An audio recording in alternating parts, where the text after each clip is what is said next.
বিসমিল্লাহির রহমানির রহিম। নাহমাদুহু ওয়া নুসাল্লি আলা রাসূলিল কারীম। আমাকে একজন ভাই বলতেছিলেন 14 গ্রামের নয়নের মণি। হাউস থেকে প্রতিবাদ আসছে যে না বাংলাদেশের। আপনারা জানেন আমি একজন ডাক্তার, চোখ সম্পর্কে আমার কিছুটা লেখাপড়া আছে। তো নয়নের ভিতরে অনেক কিছু আছে। মণিটা যদি 14 গ্রামকে দেন আর বাকি সবটাই সারা বাংলাদেশের জন্য, তাতে তার অসুবিধা হবে না, কি বলেন? মাননীয় সভাপতি, আজকে এই বিশাল সমাবেশ মনে হচ্ছে ঢাকার চীন মৈত্রী সম্মেলনেরই একটি আমেরিকান প্রতিচ্ছবি আমি এখানে দেখছি। বিশাল সমাবেশ।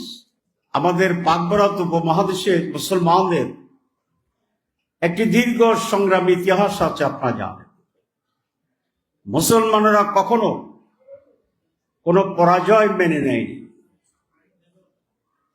মোহাম্মদ বিন কাসিম 17 বছর বয়সে আগমনের সকল ডিঙ্গি জ্বালিয়ে দিয়ে এই দেশে শত্রুকে পরাজিত করে বিজয় অর্জন করেছিল, আপনারা জানেন। ইখতিয়ার উদ্দিন মোহাম্মদ বিন বখতিয়ার খিলজির সেই বিজয়ের ইতিহাস আপনারা জানেন।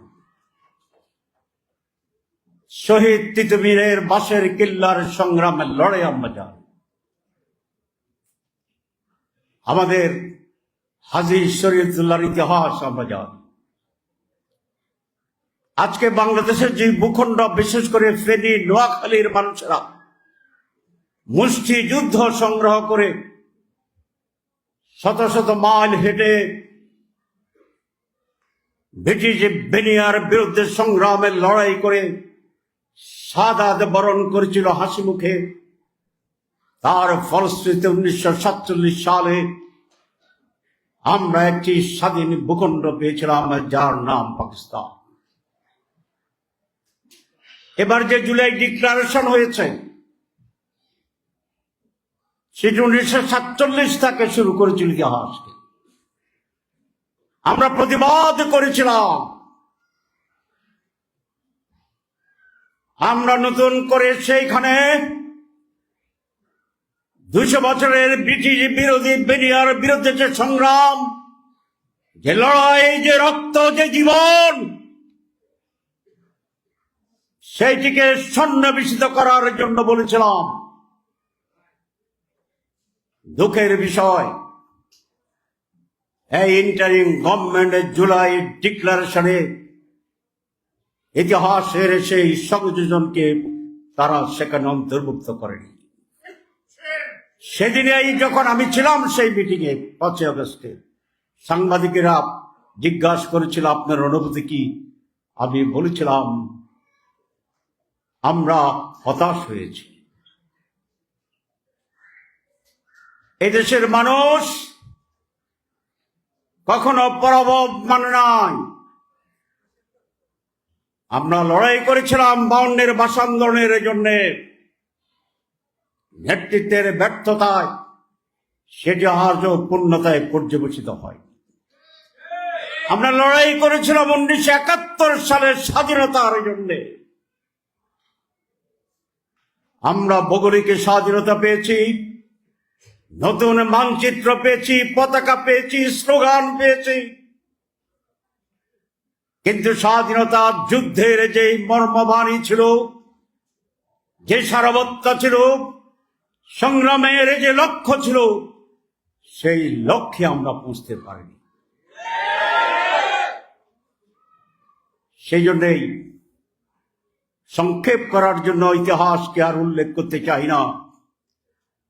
বারবার এই দেশের মানুষ জীবনে রক্ত দিয়ে পরিবর্তন এনেছিল, কিন্তু নেতৃত্বের ব্যর্থতা সকল ত্যাগকে নিয়মান করে দিয়েছিল, ব্যর্থ করে দিয়েছিল। জুলাই আগস্ট পৃথিবীর ইতিহাসে অনন্যধর্মী ব্যতিক্রমী এক মহাসংগ্রাম এবং বিস্ফোরণের নাম।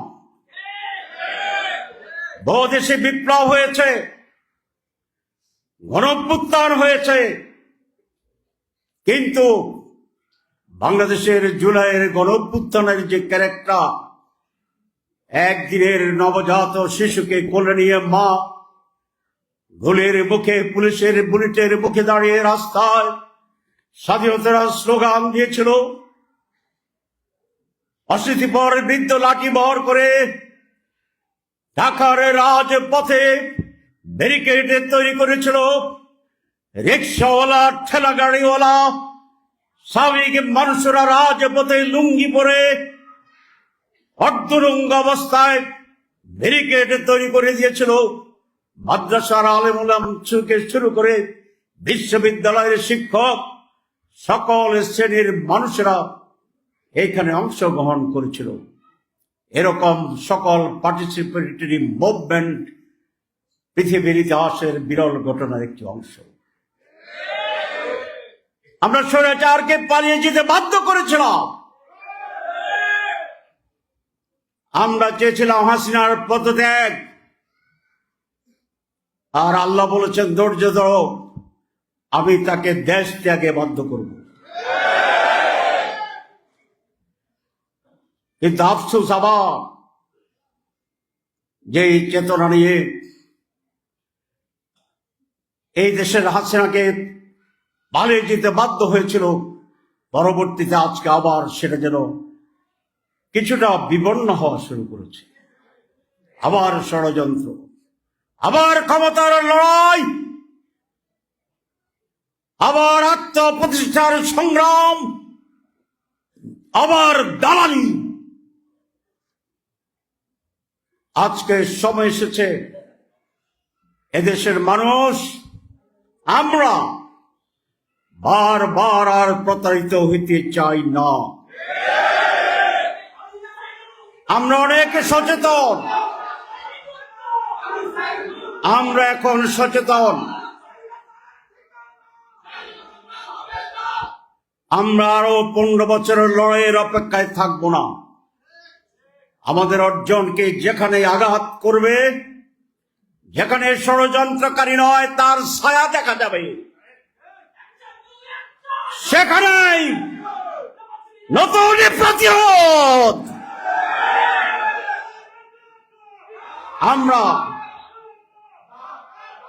আমরা সেইভাবে অগ্রসর হব ইনশাআল্লাহ। আমি মানুষের চরিত্রের কথা বলতে গিয়ে আরেকটি পিঠ বলবো। এক, এদেশের মানুষ সংগ্রামী, পরাজয় মানে না, ঠকে যায়, আবার সচেতন হয়, আবার লড়াই করে।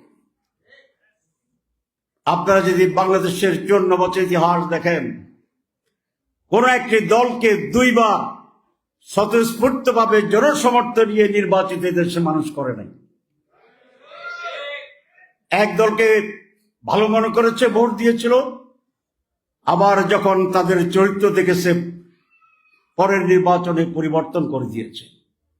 কিন্তু বাংলাদেশে সেই সনাতনী শব্দটাই আমার মনে পড়ে। দুর্ভাগ্য, এই দেশের মানুষের যে ঢাল ধরে সেই ঢালে ভেঙে পড়ে।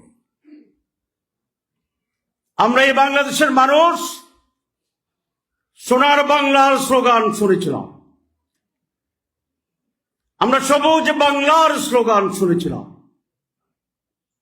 আমরা নতুন বাংলার স্লোগান শুনেছিলাম। আমরা 6 দফা দেখেছি, আমরা 19 দফা দেখেছি, আমরা 18 দফার রাজনীতির কথা জানি। সোনার বাংলা, সবুজ বাংলা, নতুন বাংলা, 6 দফা, 18 দফা, 19 দফা মানুষের কোন মুক্তি এবং কল্যাণ করতে পারে। এর কারণ শাসক শ্রেণীরা শোষক শ্রেণীতে পরিণত হয়। আমাদের উচ্চতলার মানুষরা মানসিকভাবে প্রতিবন্ধী। তারা মনে করে বাংলাদেশ একটি ছোট দেশ, এটি স্বাধীনভাবে চলতে পারবে না। সেই জন্যই আমরা একে অন্যকে অন্যের দালালে পরিণত করি। আমরা কখনো শুনেছি জামাত ইসলামী পাকিস্তানের দালাল, আওয়ামী লীগ ভারতের দালাল, বিএনপি আমেরিকার দালাল, কমিউনিস্ট পার্টি বামেরা রাশিয়ার এবং চীনের দালাল। তাইলে জামাত ইসলাম যোগ বিএনপি যোগ আওয়ামী লীগ যোগ বামপন্থী কি হয়েছে? দালাল প্লাস দালাল প্লাস দালাল প্লাস দালাল। তো বাংলাদেশের কে? এই যে রাজনীতির একটি ব্যাড কালচার, এখান থেকে আমাকে উত্তরণ ঘটাতে হবে। আবার সাংবাদিক ভাইয়েরা আমার কথার একটি অংশ যোগ করে যদি বলে দেন জামাত ইসলাম পাকিস্তানের দালাল, কইছি তো কথাটা, কিন্তু আরো তো কইছি। এবং এইটা কইছি কি আমি দালাল কইছি? কইছি অন্যরা বলে দালাল। এটা একটু ব্যাখ্যা করে দিলাম, নাহলে কোন বিপদে পড়ি।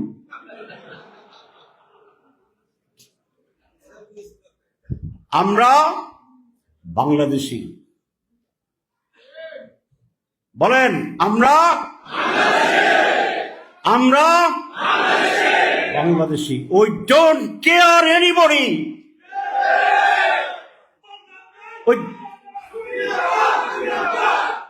আমরা আল্লাহ ছাড়া কারো কাছে মাথা নত করতে জানি না। যে আল্লাহকে ভয় করে এবং আল্লাহকেই মানে, তার চেয়ে আর স্বাধীন কোন লোকে পৃথিবীতে হতে পারে না। I care Allah subhanahu wa ta'ala. I don't care anybody. I am the strongest, the latest and full-fledged and independent personality. স্বাধীনতার জন্যে, সাহসের জন্যে, বুক ফুলিয়ে চলার জন্যে, চ্যালেঞ্জ গ্রহণ করার জন্যে, মিথ্যার বিরুদ্ধে লড়াইয়ের জন্যে আল্লাহর উপর ঈমান হচ্ছে অপরিহার্য। আমরা সেই ঈমানে বলিয়ান আছি আলহামদুলিল্লাহ। আমাকে গতকালকে আমেরিকায় এক বিশাল মহাজ্ঞানী মানুষ দেখা করতেছিলেন, বুদ্ধিজীবী শব্দটা কিন্তু খারাপ। জীবী অর্থ কি? চাকরিজীবী মানে চাকরি করে খায়, নাকি কৃষিজীবী কৃষি করে খায়। তো বুদ্ধিজীবী মানে বুদ্ধি বেচা খায়। এটা কি ভালো কথা?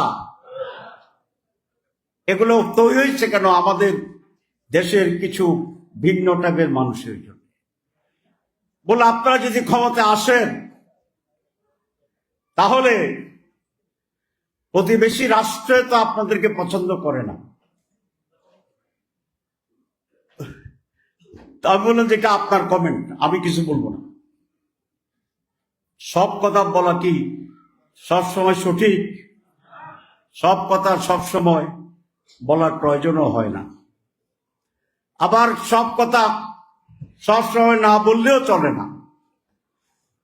এটাই হচ্ছে উইজডম, বিজ্ঞতা, জানা বুঝা কখন কোন জায়গায় আপনাকে আঘাত করতে হবে, কখন কোন সুইচটি আপনাকে টিপতে হবে।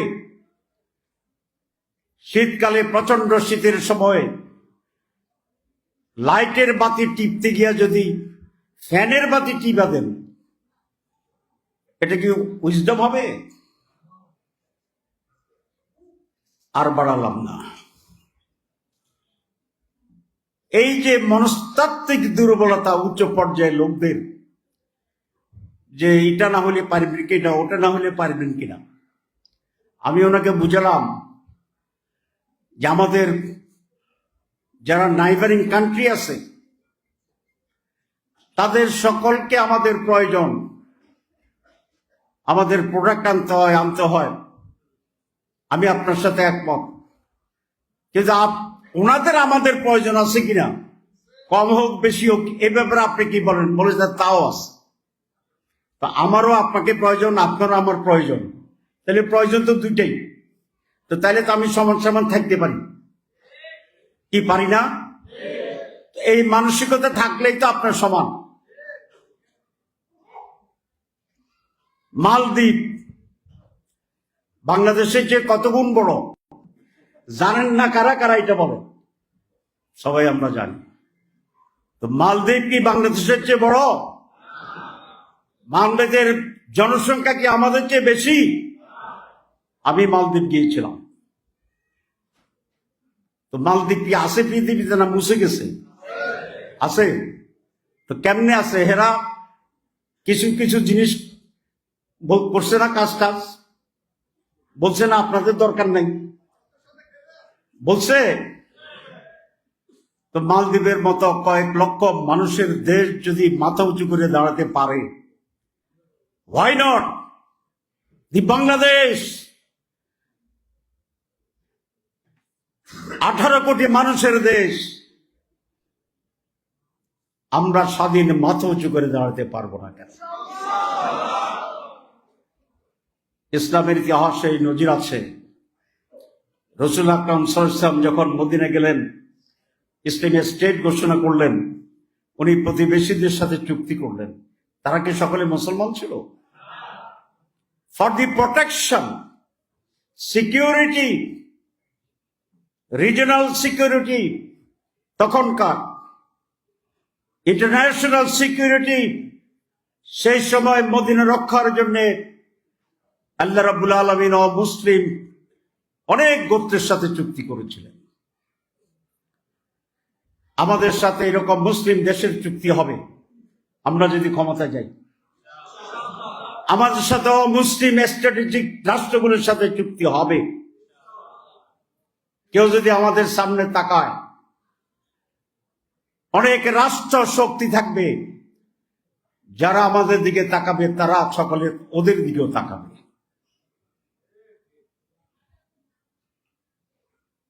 এখন পৃথিবী ইজ এ ডট, আগে তো বলতাম তালু, তাই না? প্রথমে বলো তো ওয়ার্ল্ড ইজ এ ভিলেজ, একটা গ্রাম। আপনারা শুনছেন নিশ্চয়ই, আপনাদের কাছ থেকে শুনি তো আমরা শিখি। আমেরিকার আপনারা সব বলেন আমরা শিখি। কি বলতেন? Village, global village. তারপরে বলো হয়তো এটাকে হাতের তালু, ইটস এ ফার্ম। ভিলেজ তো বড়, এখন হাতে এসে গেছে পৃথিবী। আর এখন বলে ওয়ার্ল্ড ইজ এ ডট, এখন একটা ডট হয়ে গেছে। বলেন না, বলেন না আপনারা? কদিন পরে কি বলবেন? আর এটাতে আর কোনো ডিফারেন্স নাই আর কি, সব ডটে উঠে যাবে। World is moving towards that nobody can it another one. খাইয়া ফেললেও কোনো ভুলে তার পরিণতি দুই রকম হবে। যদি একটু বড় সাইজ হয় তাহলে বাঘের গলায় কাটা বিধিবে। হাড়, বাঘের গলায় হাড়ের কথা শুনছেন না শুনেন নাই? গাল থেকে গিলবে কিন্তু গলায় গিয়া হাড় আটকে যাবে। আর যদি ছোট হয় পেটে পৌঁছে যাবে, হজম হবে না। আপনাকে কিছু খাইলেন, হজম হচ্ছে না, অস্বস্তি, এটা ভালো না একেবারে না খাইলে ভালো হইতো? না খাইলে ভালো হইতো না খাইয়া পেটের ভিতরে বদহজম হইতেছে, কোনটা ভালো? ইনশাআল্লাহ খাইবে না, কারণ এটা এখন এটা পরিষ্কার হয়ে গেছে, খাইলে বদহজম হবে না, শুধু ডায়রিয়াও হবে। আমার কথা তো আপনারা নিশ্চয়ই বুঝছেন, কারণ আমি জ্ঞানী না হইলেও আপনাদের জ্ঞান ভিত্তিতে আমার অর্ধেক কথা আপনারা বুঝবেন। আপনারা তো জ্ঞানী, জ্ঞানীদের জন্য নাকি ইশারাই যথেষ্ট। আমি ভালো বলতে না পারলেও ইশারা দিতে পারতেছি কিনা, তাহলে জ্ঞানীদের জন্য ইশারা ইজ কাফি। তাহলে কথা পরিষ্কার, মিনিং ইজ পরিষ্কার, মেসেজ ইজ পরিষ্কার, ঠিক কিনা?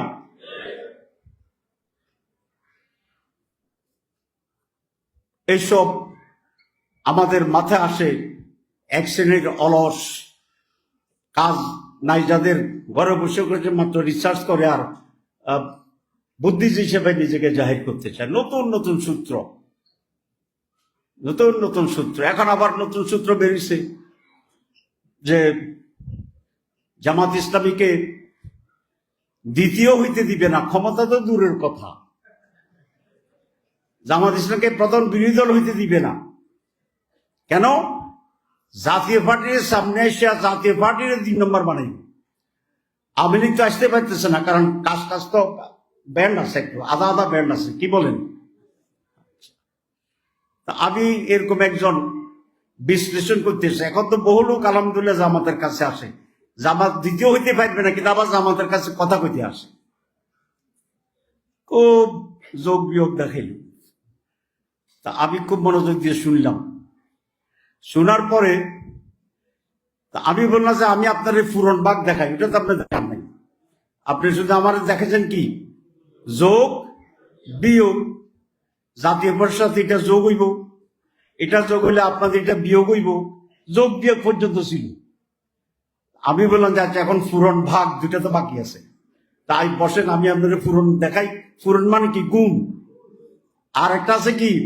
ভাগ। তা আমি এবার ওনারা গুণ আর ভাগ দেখাইলাম। দেখানোর পরে বলেছে না আমি এবার তো আগে চিন্তা করিনি। তা বলছে এটাই তো আপনাদের সমস্যা, অর্ধেক চিন্তা করে এসব দৌড় দেন কেন? পুরাটা চিন্তা করবেন, পুরাটা লইয়া আমাদের কাছে আসেন। পুরাটা কি? পুরাটার নামে ডাকসু নির্বাচন, পুরাটার নামে জাকসু নির্বাচন, পুরাটার নামে রাজশাহীতে রাকসু, এরপরে সাকসু,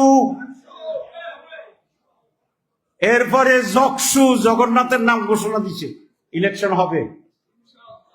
সকল সু বাজারের যা জুতা আছে, সু মানে কি? সু মানে কি? সকল জুতা আমরা কিনবো ইনশাআল্লাহ। তো যোগ বিয়োগ পূরণ ভাগে আল্লাহর ইচ্ছায় রহমতে যেই নতুন বাংলাদেশের জন্য এদেশের মানুষ কিছুদিন আগে যে রক্ত জীবন দিয়েছিল, মহিলারা রাস্তায় নেমে এসেছিল, ঐতিহাসিক ভাবে শিশুরা রাস্তায় নেমেছিল, সেই সমৃদ্ধ নতুন বাংলাদেশ গড়ে উঠবে ইনশাআল্লাহ। এটার লক্ষণ তো দেখা যায়। তরুণ, মেধাবী, আধুনিক এই প্রজন্মের লোকেরা যারা হরতালের নাম দিয়েছে টোটাল শাটডাউন। আমাকে আন্দোলন চলাকালীন কারিগরেরা জিজ্ঞাসা করেছিল যে তাহের ভাই পরিস্থিতি এই, কি করতে হবে? আমি বললাম যে কালকে হরতাল ডাকো। পরামর্শ হয়ে গেল। পরের দিন পত্রিকায় দেখি লেখছে টোটাল শাটডাউন। আমি বলছি কি হরতাল, তো দেখলাম যে এরা লেখছে টোটাল শাটডাউন। আমি ভাবলাম যে তাহলে এটা কি আর কারো পরামর্শ না? পরে দেখলাম যে ধারাবাহিকতায় পরামর্শ বোধ ওইটাই, কিন্তু হরতাল শাটডাউন হয়ে গেছে। ডেভেলপ হয়েছে, আরো উন্নত হয়েছে না? আমিও শিখলাম যে আমি যাদের পরামর্শ দিই এদের কোনো পরামর্শ লাগবে না ইনশাআল্লাহ। এরা আমার চেয়ে 2 হাত উপরে। Complete shutdown. একদিন রাস্তায় বেরোলাম, কঠিন পরিস্থিতি। আমি তখন অ্যান্টি টেরোরিজম যে ইউনিট আছে, আমাকে তারা অ্যারেস্ট করছিল। 18টা গাড়ি নিয়ে গেছে সব। তা আমি নেমে দেখেছি হুলস্থুল, মানুষ সব তাকাছে, 18টা গাড়ি। তা বলে যে ভাই এত গাড়ি কি জন্য? বলে যে আপনার বাহিনী আছে না, মানে ওরা আটকাই দিবে। তা বলে যে আমার বাহিনী যদি অ্যাক্টিভ হয় এই 336 গাড়িও কোনো আমার 1 পাও নিতে পারবে না। তারপরে যাওয়ার সময় বলে, একটু রসিকতা করতেছে সেটার মূলক, যে স্যার আপনার কেমন লাগতেছে? পিছনের সামনে তো গাড়ি ঘোড়া সব বোমা করতেছে। তারপরে শুনেন, আমি মাত্র এমপি ছিলাম, মন্ত্রী ছিলাম না।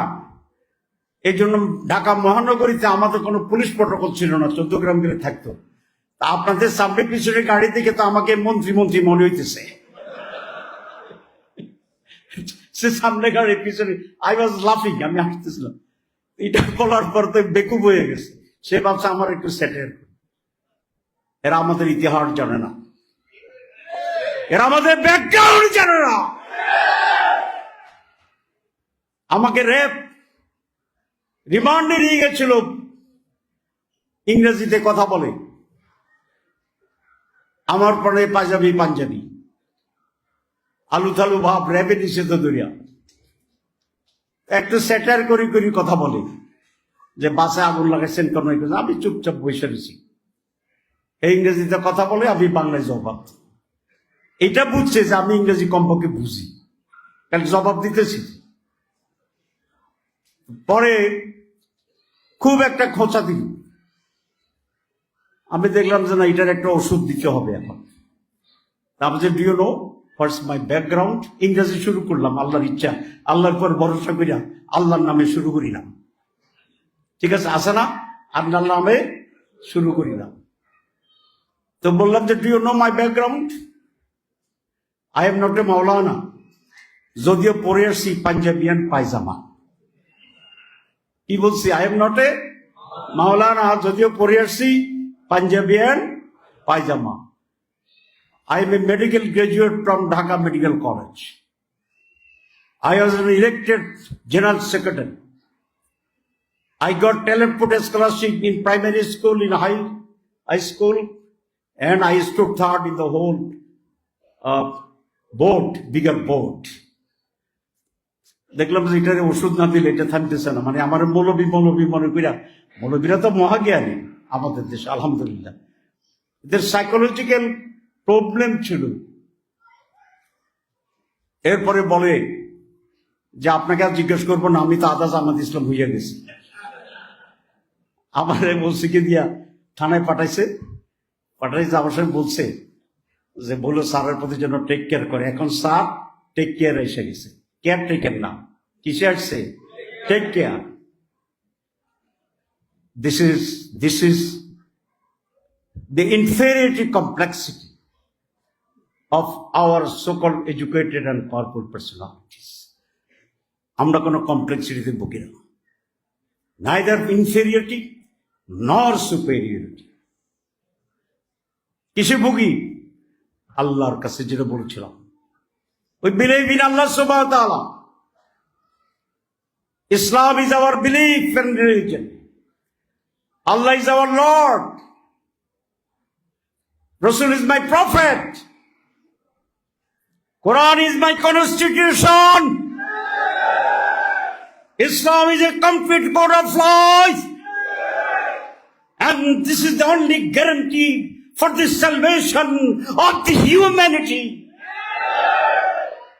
It's a solution for the male and female, for old and young, for children, for educated, for non-educated, for all walks of people. We believe it. We do it. We work for it. We try for this. We do jihad for this. We live for this. We shall die for this. ওরা আমাদের জানে না, ওরা তাদের কাছ থেকে যারা মাশওয়ারা খায়, তারা আমাদেরকে মনে করে তাদের মতো রাজনীতি আমরা করি, কিছু মাশওয়ারা বাড়াই দিলে বোধহয় কাজ হয়ে যাবে। নো, সারা পৃথিবী দিলেও আল্লাহর দ্বীনের পথ থেকে এক বিন্দু আমাদেরকে সরাতে পারবেন না। ইনশাআল্লাহ, ইনশাআল্লাহ, ইনশাআল্লাহ।